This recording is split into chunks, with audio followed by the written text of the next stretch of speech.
Assalamu alaikum wa rahmatullahi wa barakatuhu. Welcome, everyone. Imagine discovering that, every stress response you've ever had, every sudden panic over a dwindling bank account, or, every sleepless night over a career setback was actually built on a massive perceptual illusion. Which is a pretty wild thing to consider. It totally is. Yeah. We spend a tremendous amount of our limited time and biological energy trying to master this dunya, right? This worldly life. Yeah, we study market trends. We build these intricate professional networks. Exactly. We curate these highly complex digital and physical lives, all under the assumption that the material world is the ultimate reality. But today, we are embarking on a deep dive that just completely flips that entire assumption on its head. It really does. We are decoding the single most critical yet frequently misunderstood component of human existence.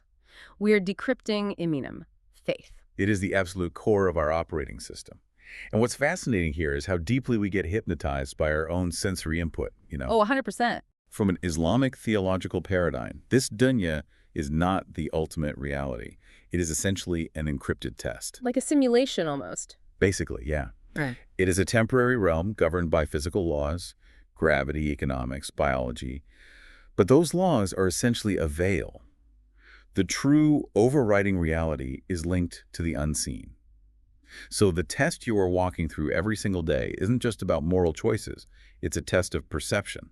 Okay, let's unpack this, because if this world is a test of perception, the core question for you listening becomes, are you going to believe what your physical eyes are showing you? The surface-level optical illusions of cause and effect? Or are you going to believe what Allah tells you is actually operating the machinery behind the scenes? Right, that's the ultimate question. We have a towering stack of sources to help us answer this today. We're synthesizing the classical theological frameworks from titans like Ibn Taymiyyah and Al-Tabari, and we are colliding those ancient texts with modern clinical psychology. Specifically, the incredible research from Dr. Ronnie Awad at Stanford. Yes. And we're also pulling in some very raw contemporary insights from scholars and creators like Usama Ashrafa, Zainab Ansari, and Yasir Qadhi. If we connect this to the bigger picture immediately, we have to recognize that we aren't just engaging in some abstract ivory tower theological exercise today. No, definitely not. We aren't discussing faith as a philosophical concept to memorize for a test.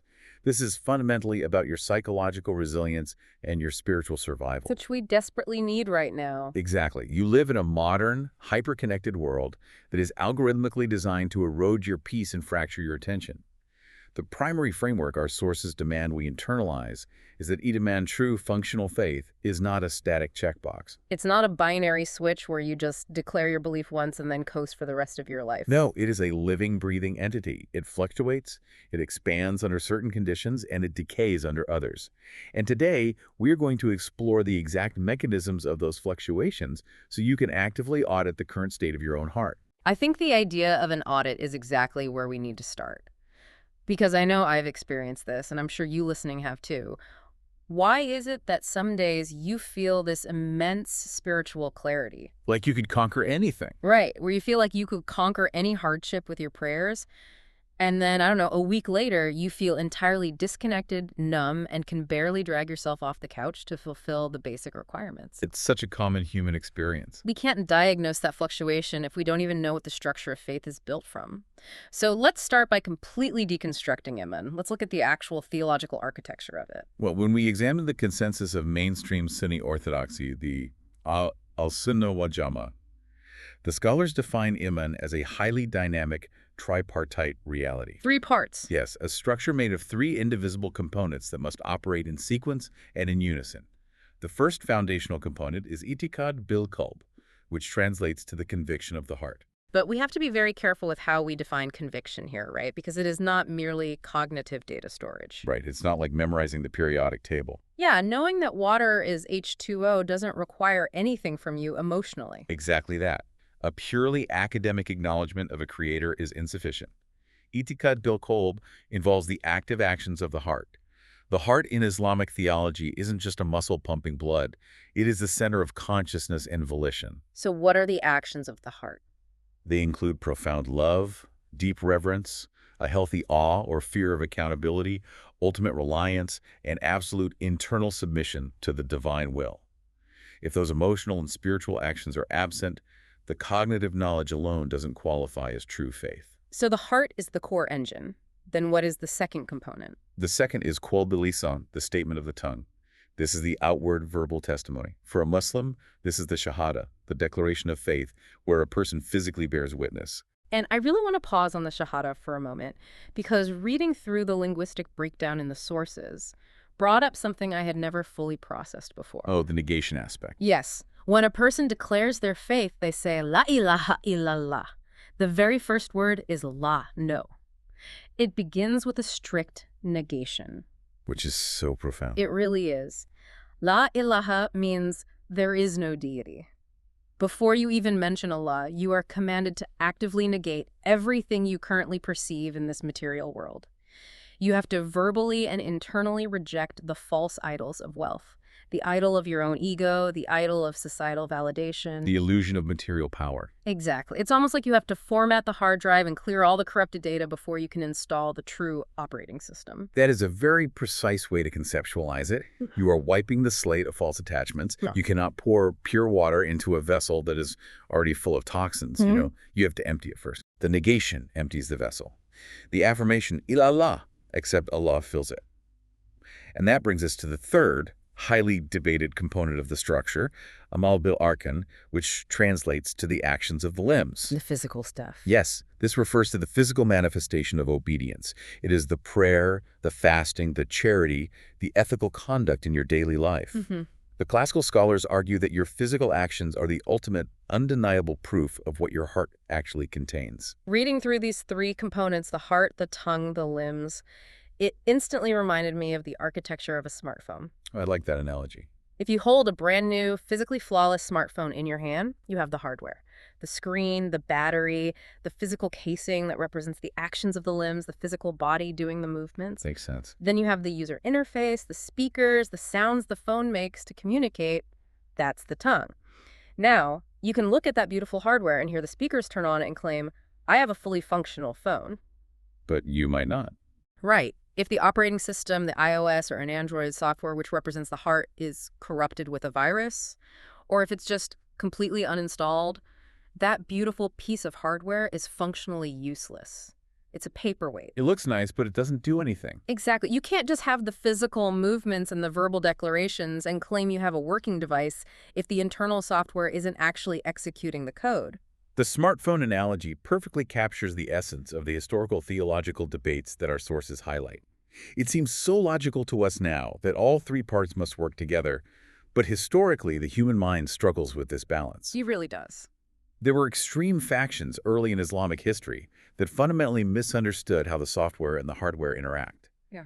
For instance, there's a prominent ideological group known as the Murji'a. The Murji'a, right. Their core claim was that faith exists exclusively as internal belief in the heart.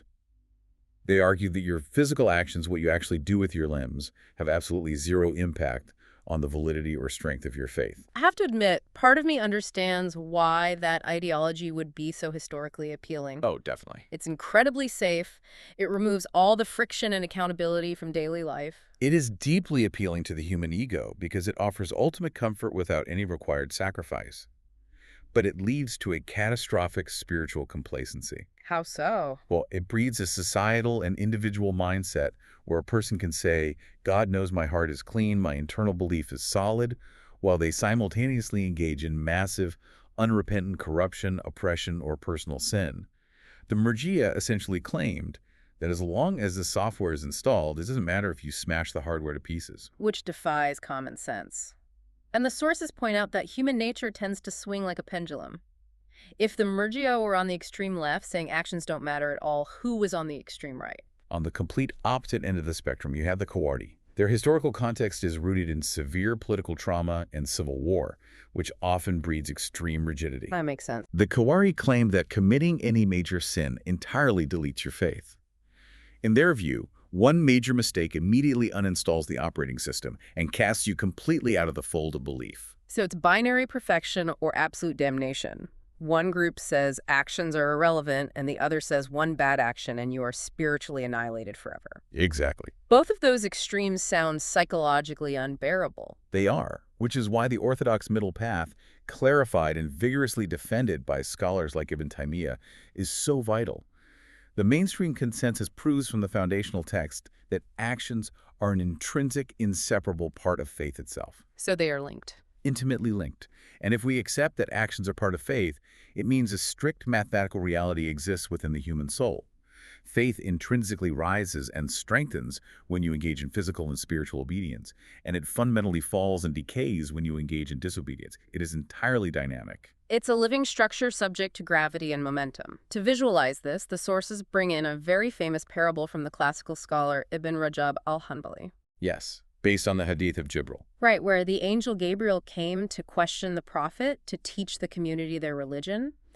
Ibn Rajab says to imagine your spiritual state as a towering building. The outward submission, the basic 5 pillars of Islam, like the physical prayer and fasting, those represent the load-bearing foundation and the exterior walls. If you don't have those basic physical actions, the entire structure collapses into the dirt. Exactly. Outward Islam is the minimal viable state of the structure. It keeps the roof over your head. But then, Iman, that true internalized conviction we've been discussing that represents the internal architecture. It's the structural integrity of the steel beams, the intricate wiring, the layout of the rooms. It's what makes the building actually functional and strong. And then at the very top, you have Isan.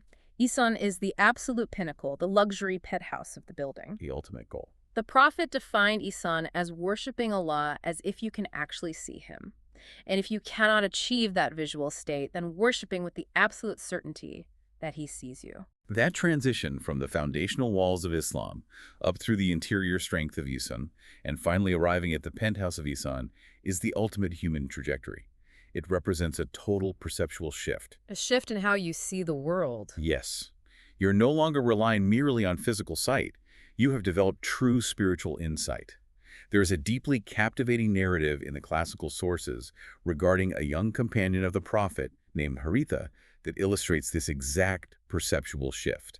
Oh man, this story completely reframed how I think about the world around me. Let's really set the scene for this because it takes place in 7th century Arabia. It's hot, it's dusty, life is physically grueling. Exactly. The Prophet is walking and he encounters this young man, Haritha.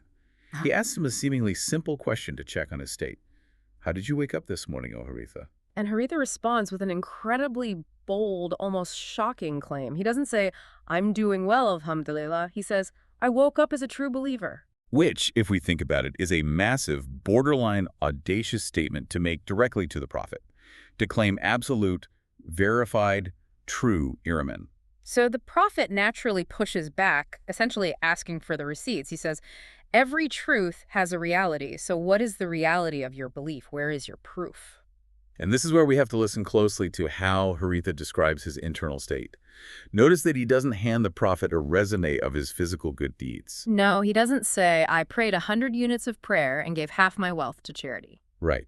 He describes a complete severing of his psychological attachments. He says he has turned himself away from the dunya. As a result, his days are spent fasting, in physical restraint, and his nights are spent in deep vigil. But then he details the psychological mechanism of his state. This is the crazy part. Yeah, he says, it is as if I am gazing upon the throne of my Lord clearly manifest. He goes further and says, it is as if he can look around and literally see the people of paradise visiting one another in joy and hear the people of the fire howling in regret. When I first read that, my immediate thought was, is he speaking metaphorically or is he literally hallucinating? Yeah. Because he is physically standing in the dirt of Medina. Right. But his heart, his internal operating system is perceiving the absolute unfiltered reality of the unseen. It's not a hallucination, it is a perceptual override. The optical illusion of the material world has completely melted away for him. The classical scholars explain that his heart was so purified of worldly noise that the unseen realities became more concrete to him than the physical sand under his feet. He had achieved that penthouse level. He was living purely in Isan. And the Prophet doesn't tell him he's crazy or exaggerating. The Prophet's response is the ultimate validation of this state. He tells Haritha, you have known, so remain steadfast. It confirms it. He confirms that Allah has illuminated Haritha's heart with nur, with a specific divine insight. So we have this incredible towering structure of faith, and we have the ultimate goal of Isan.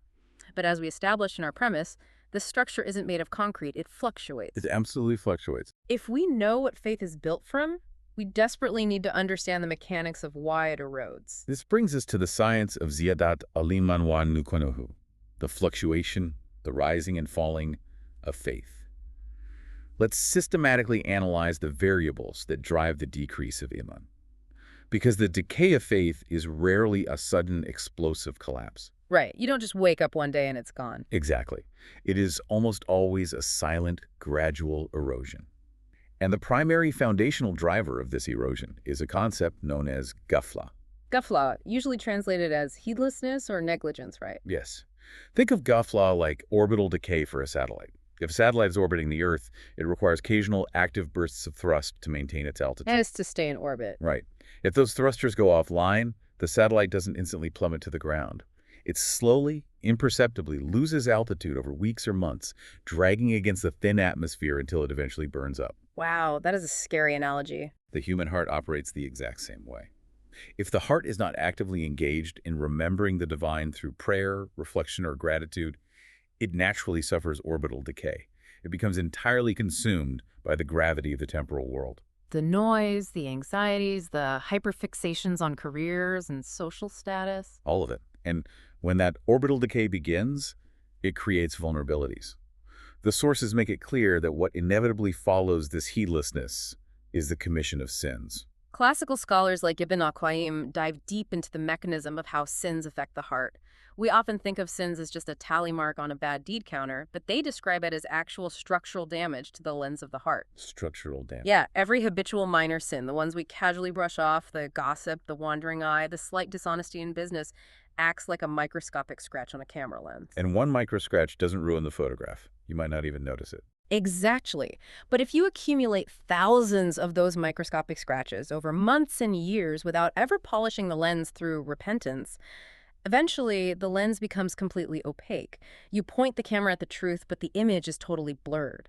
The heart literally hardens and loses its ability to perceive spiritual realities. And in our specific modern context, one of the most insidious ways these scratches accumulate is through false attachments. We develop profound psychological dependencies on worldly means, completely blinding ourselves to the creator of those means. Okay, the sources brought up the Pavlov's dog analogy here, and honestly, it felt like looking in a mirror. It's a tough one to swallow. We all know the classic psychological experiment, right? Pavlov rings a bell, then immediately feeds the dog. He repeats this over and over. Eventually, he just rings the bell, and the dog begins to salivate, fully expecting the food. The brain is conditioned. Right. The dog's brain has been entirely conditioned to link the sound of the bell to the resolution of its physical hunger. What the sources argue is that modern human beings are conditioned in the exact same manner. We are living in a giant Skinner box of bells. Walk us through how that conditioning plays out in daily life. Okay, let's say we face a sudden spike in anxiety, we get hit with an unexpected medical bill, or we fear losing a job. That anxiety is our hunger. So what do? We reflexively ring the bell. We panic. We frantically check our banking app, we call a wealthy relative, we send out 20 resumes in a panic, and when the problem is eventually solved, when the money comes through or the job offer is signed, our heart inherently attributes our salvation entirely to the bell. Oh, that resume saved me. Exactly. We think, thank God my relative saved me, or that resume template saved my career. We attribute the fix entirely to the asbab, the material means. We completely forget that the bell is just a piece of metal making a sound. It's the researcher behind the glass. It is Allah who actually placed the food in the bowl. We spend our lives drooling over the bell. That is a phenomenal, albeit uncomfortable, way to illustrate it. Our modern conditioning severely blinds us to the source of sustenance. And this leads to a very probing diagnostic question, a real litmus test for you listening right now to evaluate the current state of your own internal reliance. Okay, everyone, brace yourselves. Think about this deeply and honestly. When a sudden, terrifying crisis hits, or when you wake up in the middle of the night with a severe physical pain, where does your heart turn first? The very first instinct. What is your immediate, unfiltered, reflexive instinct? Do you turn first to the medicine cabinet, the search engine, the doctor, or do you turn to Allah? That is a piercing audit. Are you swallowing the Tylenol before the thought of prayer even crosses your mind? The sources share a remarkable narrative about the prophet Moses, that perfectly dissects this exact psychological test of reliance. Such a clear example. The story goes that Musa falls physically ill. His initial instinct is correct. He turns to Allah and asks for a cure. Allah directs him to a specific medicinal leaf. He says, go find this leaf and consume it. Musa follows the instruction, eats the leaf, and he is completely cured. The system worked perfectly. But then, sometime later, Musa contracts the exact same illness again. And pay attention to the shift in his behavior here. What does he do the second time? He does exactly what every single one of us would do. He thinks he has the formula figured out. He bypasses the consultation with the divine and goes straight to the leaf. He consumes it, fully expecting the cure. But this time, nothing happens. The illness remains. He's confused. Completely. So he returns to Allah and asks, Ya Allah, the first time I got sick, I ate this exact leaf and was cured immediately. Why didn't it work this time? And Allah's response reveals the entire mechanism of the dunya. The underlying code. Yes. He tells him, the first time you came to me and I cured you through the leaf. The second time you went directly to the means, so I left you to the means. The profound lesson here is that the material means, the medicine, the money, the connections, are completely dead and inert without the active, continuous will of Allah powering them. That narrative is a masterclass in shifting human perception. And there's another famous incident involving Musa that reinforces this exact same psychological intervention. It's the profound moment at Mount Sinai when Allah speaks directly to Musa and asks him about his staff. What is that in your right hand, O Musa? Right, and analyze Musa's response. He gives a very logical, worldly, utilitarian answer. He says, it is my staff, I lean upon it, I bring down leaves for my sheep with it, and it has other uses for me. He's listing its specs. Exactly. He is essentially listing all the material, physical benefits of this wooden object. This staff represents his livelihood, his physical safety, his tool for survival in the wilderness. He is deeply attached to it. And then Allah gives him a sudden command, throw it down. And the second the wood hits the earth, the physical laws of biology are suspended, and it transforms into a massive slithering snake. And Musa's reaction is pure human instinct. He is terrified. He turns and runs from it. But we have to look at the psychological surgery happening in this moment. Allah deliberately took the very object that Musa relied upon for safety and sustenance and completely flipped its physical attributes into something deeply harmful and terrifying. Why would he do that? It was a forced intervention to strip away Musa's underlying reliance on the physical object. Allah was demonstrating, this piece of wood does not protect you or feed you. I protect you, I feed you. The wood is just an illusion of safety. Wow. When Allah then commands Musa to reach out and grab the snake, and it instantly reverts to a staff, Musa's internal operating system has been permanently recalibrated. He now knows with absolute, unshakable certainty that true benefit and true harm originate only from Allah, not from the physical objects he holds in his hands. So the decay of our faith happens when we get hypnotized by the staff.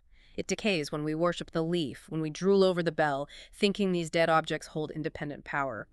So, if that is the mechanism of decay, how do we engineer the reverse? What are the specific variables driving the increase of Iman?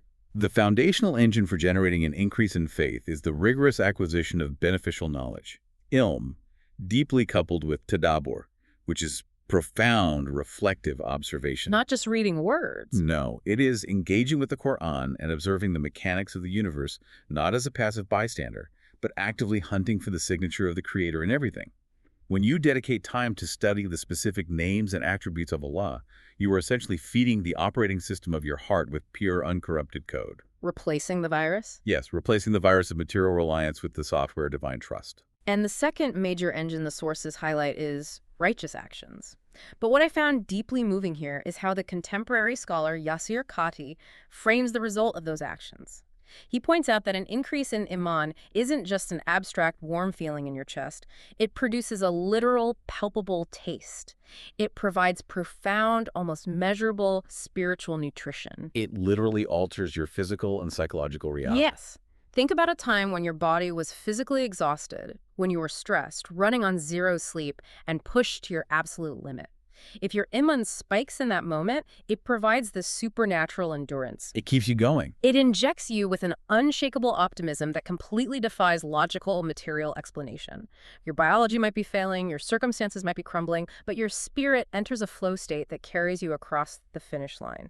And if we want to examine historical, empirical evidence of this supernatural endurance, we have to look at the Quranic matrix of faith. We've discussed the theory of how faith fluctuates. Let's look at the actual historical record of the early Muslim community. When did their faith actually spike? Here's where it gets really interesting.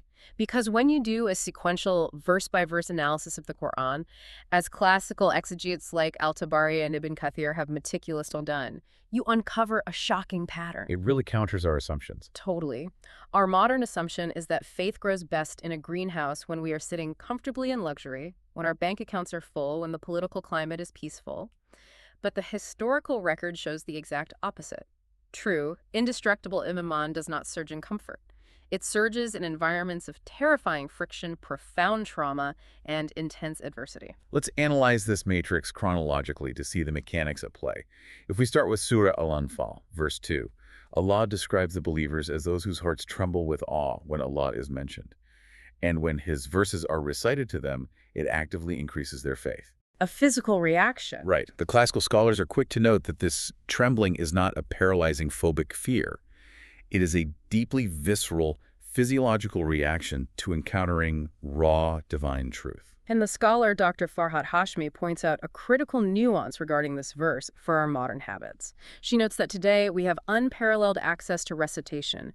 We can have the Quran playing flawlessly on Spotify in the background while we're answering emails, cooking, or scrolling social media. It becomes auditory wallpaper. Exactly. Beautiful but mindless auditory wallpaper.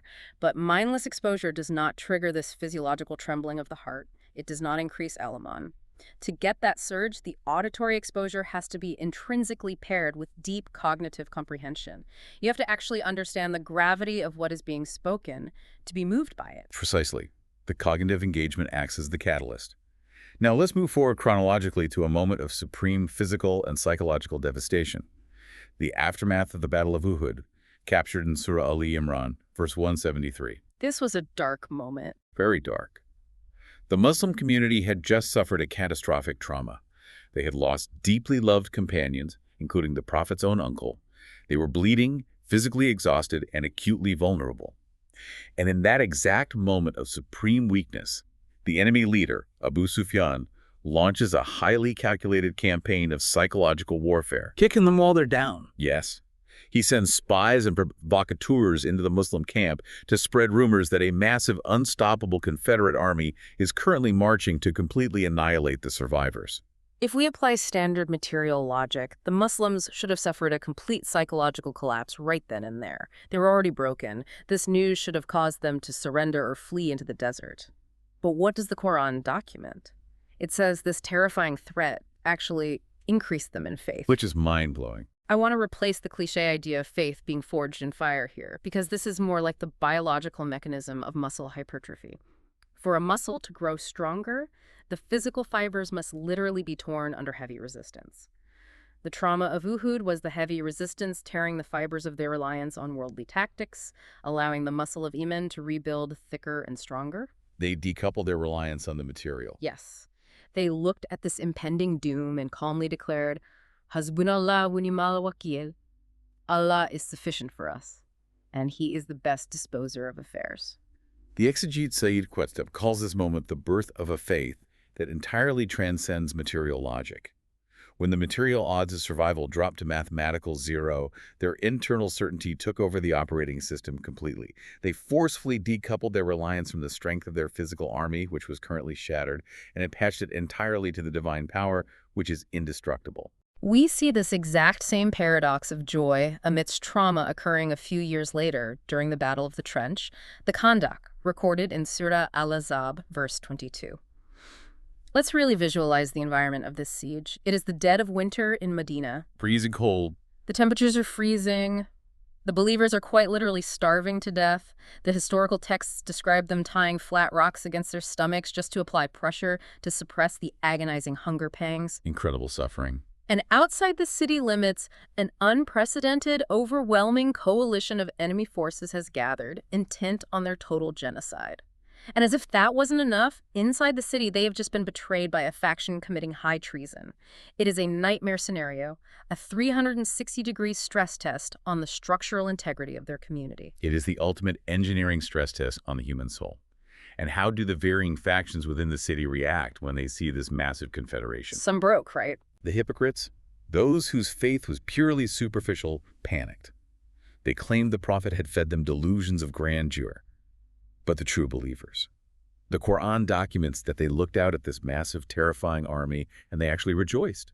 They said, "This is what Allah and His Messenger promised us." Which sounds insane to the secular mind. They saw the nightmare marching toward them, and their faith spiked. Why? Because they remembered the Prophet warning them repeatedly that the path to paradise is surrounded by immense, agonizing trials. It was validation. Yes. So when the ultimate trial arrived at their doorstep, it didn't cause a crisis of doubt. It served as absolute validation of their worldview. They ran the logic. The prophecy of intense suffering is currently coming true in front of our eyes, which mathematically means the second half of the prophecy, the promise of ultimate victory and paradise, must also be true. And finally, to complete this matrix, we look at Surah Al-Fath, verse 4, during the Treaty of Hudaybiyah. This scenario was entirely different. This wasn't a military siege. This was an ego-crushing political and diplomatic compromise. Right. They couldn't even perform the pilgrimage. Exactly. The Muslims had traveled unarmed to perform their sacred pilgrimage, but were blocked by their enemies. The resulting treaty they were forced to sign seemed, on the surface, heavily skewed against them. It felt humiliating, confusing, and deeply unfair to the companions. But the outcome was different. But in that specific moment of severe emotional and egoic friction, the verse says, Allah sent down Sakina, profound, heavy divine tranquility directly into their hearts, increasing their faith upon their existing faith.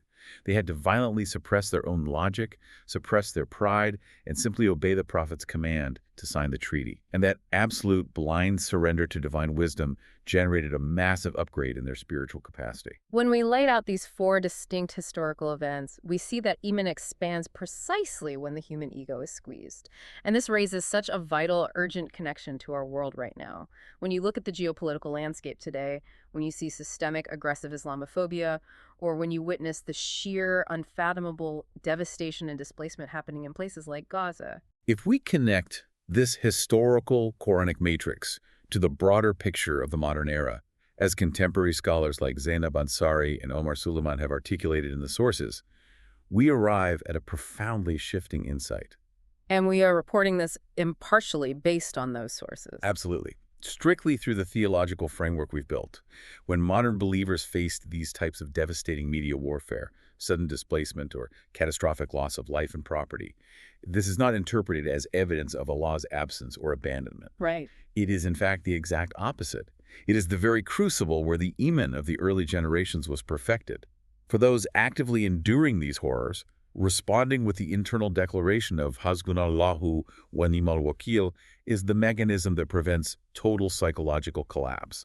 It anchors their resilience in a reality that sits far above the material destruction happening on the ground. Okay, I have to push back here. I really need to challenge this because this is where this theological conversation can become very tricky and honestly quite dangerous in modern circles. Okay, let's hear it. If faith requires friction to grow, and if internal suffering is supposed to be the catalyst that increases our imminent weight, so if a listener right now is paralyzed by severe clinical depression or they're suffering from debilitating panic attacks where they can't breathe, are we just telling them to pray more? Are we implying that their mental illness is just a symptom of low faith or a spiritual weakness they need to just endure?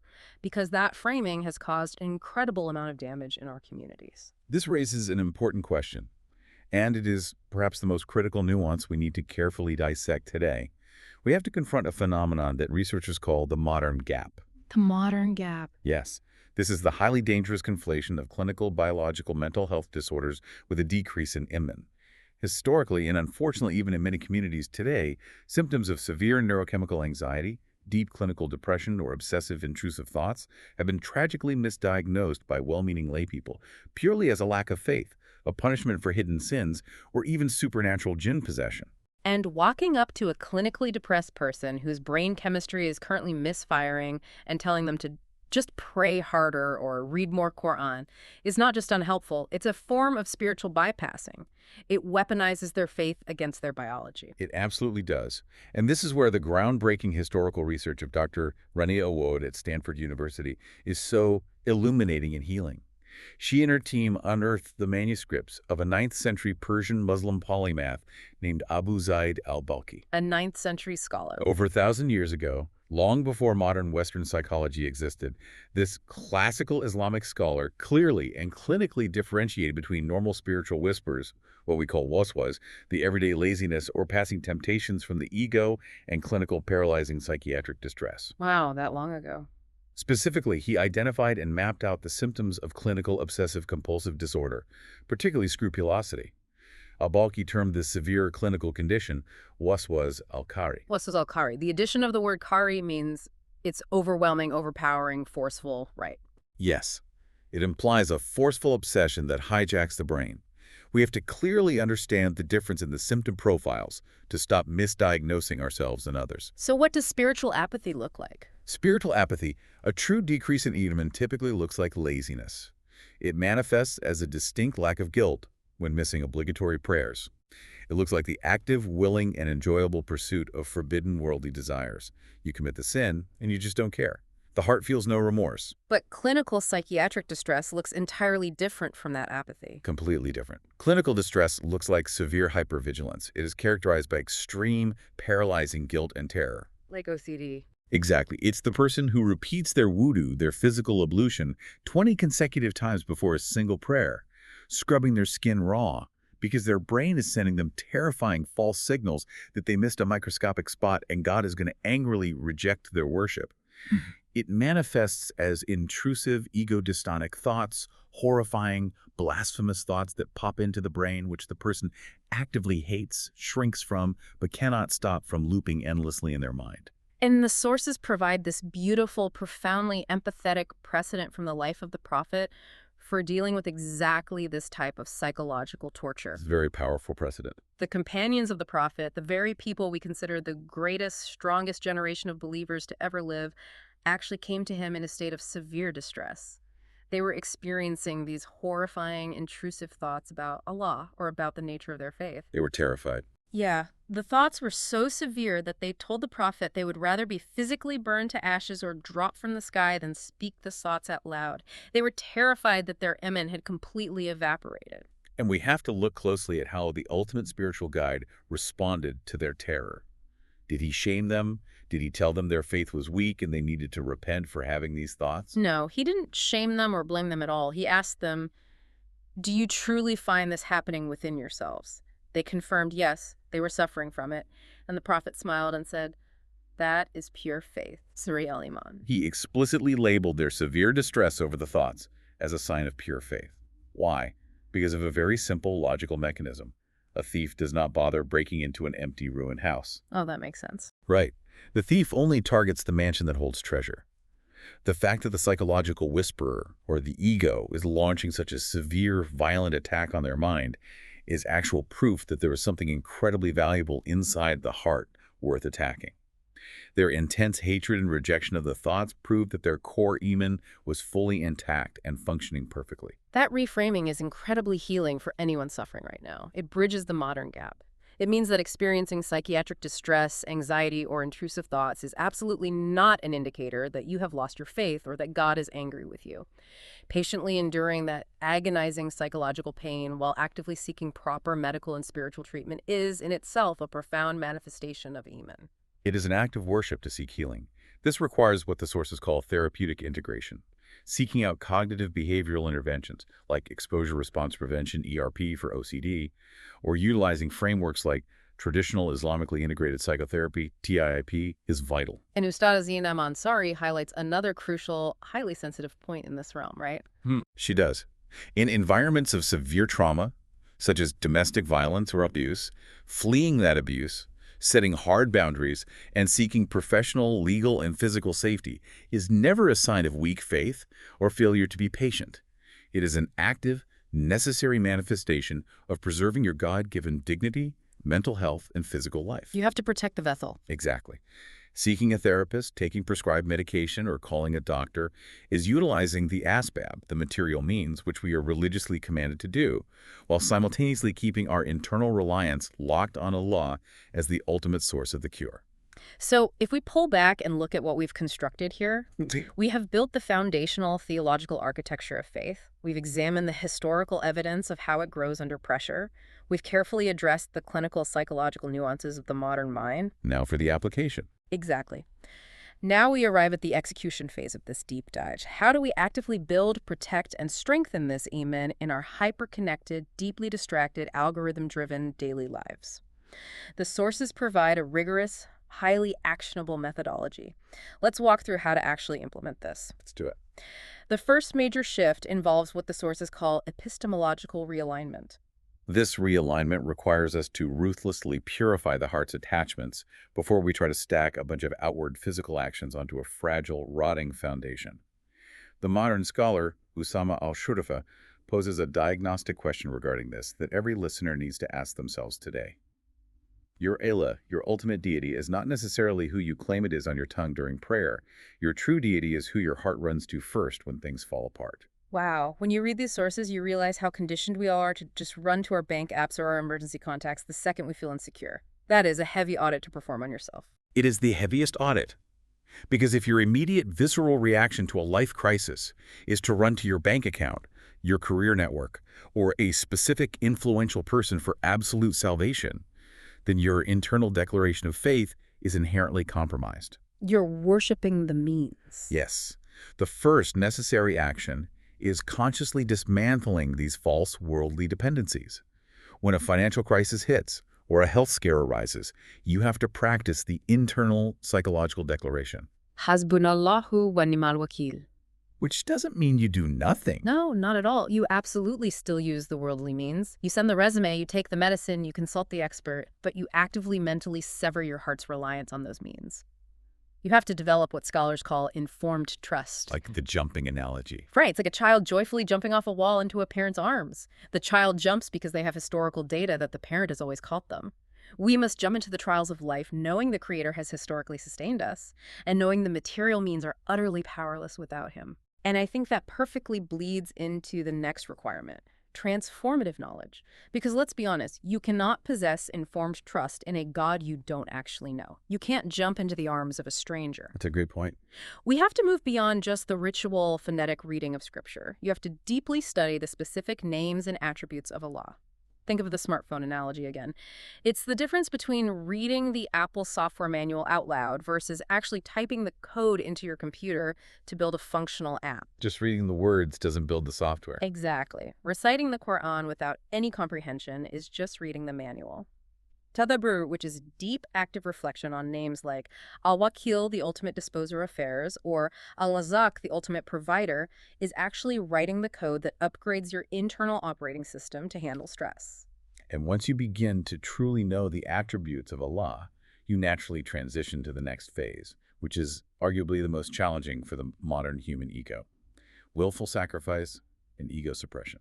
This one is tough. It is. We established earlier that faith cannot remain theoretical. Like a muscle, it requires friction to grow. And the absolute strength of your faith is measured strictly by what you are actively willing to give up for it. The ultimate historical precedent for this being the prophet Abraham, right? He possessed a faith so terrifyingly strong that he was literally willing to sacrifice his own family and was willing to be catapulted into a blazing fire purely out of submission to the divine command. Right. True friendship with the divine requires the suppression of the ego. So for the listener trying to apply this today, the actionable execution is to identify one specific thing in your life right now. Just pick one. Start small. Exactly. It could be halal, permissible but highly distracting desire that consumes your time, or it could be one lingering haram, impermissible habit, a toxic relationship, an unethical financial stream, a destructive digital viewing habit. Identify it and sever it exclusively for the sake of Allah. Cut it out of your life. And what's the psychological mechanism of doing that? That micro-sacrifice rapidly reroutes the reward pathways in your brain. Yeah. It accelerates spiritual growth because it provides empirical proof to your own heart that you are prioritizing the unseen reality over the immediate gratification of the seen reality. You essentially become command-oriented rather than results-oriented. You obey regardless of the immediate worldly payoff, which naturally brings us to the necessity of consistency in ritual worship. We all know the Prophet taught that the deeds most beloved to Allah are those that are consistent, even if they are small in volume. And the architecture of this consistency starts with the 5 daily prayers. If you analyze the Adhan, the Islamic call to prayer, look at how it initiates the process. It starts with Allahu Akbar, God is greater, and it repeats it 4 times. Yes. The takbir. Before you are asked to move a single muscle, before you are asked to leave your job or your bed, you are commanded to psychologically glorify Allah. You must make him greater in your heart than whatever worldly task is currently in front of you. So it's a mental reset first. Exactly. The formula, the sources present here, is incredibly logical and sequential. Iman drives deeds, and deeds drive results. I have to share this specific anecdote from the sources regarding this formula because it illustrates the mechanism so perfectly.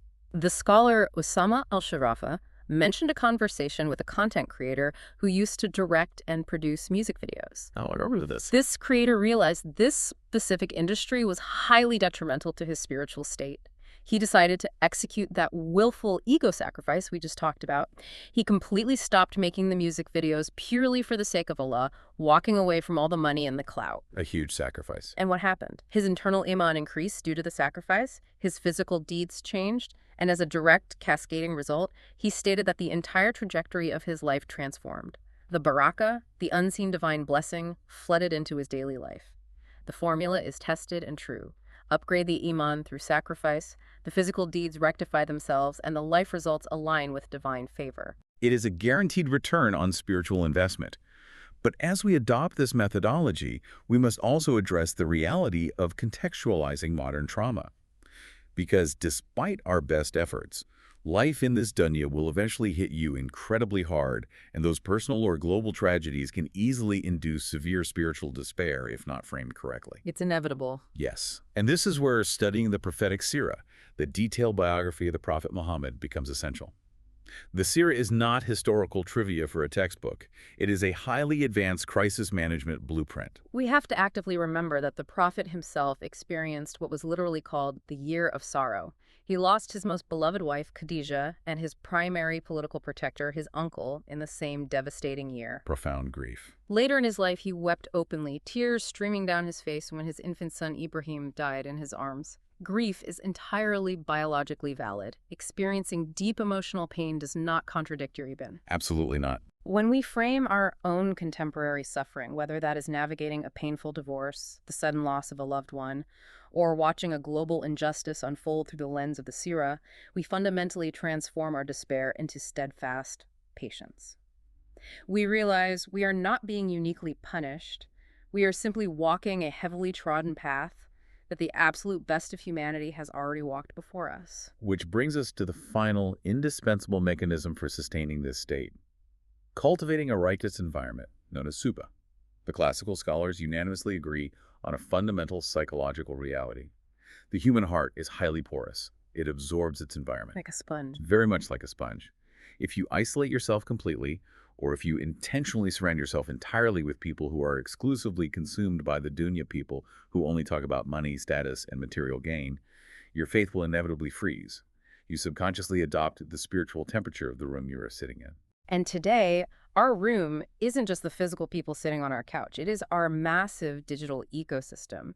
We need to actively audit our digital consumption just as rigorously as our social circles. If you are doom scrolling for 4 hours a day, constantly absorbing triviality, extreme materialism, and algorithmically generated outrage, your heart is going to harden. Those are the micro scratches on the lens. Exactly. It's those micro scratches on the lens we talked about earlier. We have to intentionally surround ourselves with content, podcasts, books, and physical communities that normalize the remembrance of Allah and actively prioritize the reality of the hereafter over the illusion of today. Because Eman, as robust as it can become, cannot survive in a vacuum.